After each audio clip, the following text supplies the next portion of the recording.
kalau ada masalah, jangan jauh daripada Allah. Makin besar masalah kita, makin dekat kita dengan Allah.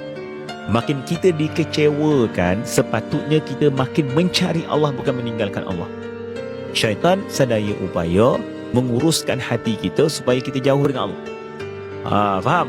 Sebab itu kadang-kadang bila kita melakukan satu dosa, kita terus rasa, ya Allah, aku tak layak lah nak baca Quran, aku tak layak nak angkat tangan dan berdoa kepada Allah. Semua tu tuan-tuan, perasaan syaitan yang syaitan campakkan kepada kita supaya kita takkan pernah mengangkat tangan kepada Allah.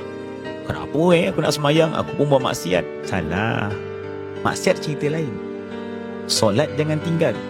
Supaya apa tuan-tuan? Dengan solat yang kau dirikan, maksiat itu akan terhapus. Tak boleh nak tinggalkan kejahatan, jangan tinggalkan kebaikan. Kebaikan itulah satu hari nanti akan menjadi cahaya yang akan menutup segala kegelapan ni tuan-tuan.